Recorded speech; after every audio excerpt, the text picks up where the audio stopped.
Bertrand Favier, je suis pharmacien chef de service de la pharmacie du centre Léon Bérard. Et au niveau de l'unité de fabrication de chimiothérapie, en fait, on est une des 3 plus grosses unités françaises. On produit plus de 85 000 chimiothérapies par an. Le centre Léon Bérard, c'est un centre où on réalise la totalité des chimiothérapies, à la fois pour les patients qui sont atteints de cancers hématologiques, mais également les cancers de tumeurs solides. On traite les patients à la fois en pédiatrie et en adulte. Donc ça veut dire qu'on a la totalité des panels de traitement de chimiothérapie. Au niveau du département de pharmacie, on a différents axes de recherche et un des axes principaux, c'est la recherche au niveau de la contamination des manipulateurs. Pourquoi est-ce qu'on a recherché cette contamination? Parce qu'en fait, historiquement, on sait que la plupart des produits cytotoxiques ont un impact au niveau des patients avec des toxicités de type mutagène, carcinogène et tératogène. Donc c'était légitime de se poser la question pour les gens qui manipulent ces produits de chimiothérapie. Et l'étude de Hansel se place exactement dans la réponse à cette problématique, d'apporter une réponse aux pharmaciens hospitaliers et également pour les infirmières, de dire est-ce que les gants sont un moyen efficace de protection des manipulateurs.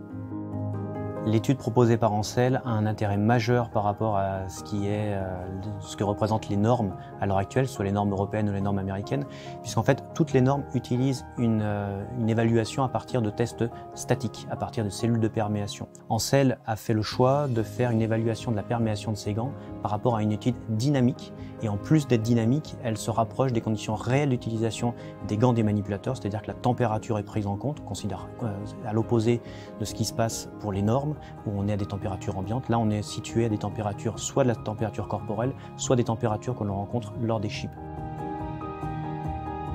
Donc ça veut dire qu'on est en situation réelle d'utilisation des gants, et donc on a une vraie image de ce qu'est la perméation en pièces de chimiothérapie ou au bloc opératoire.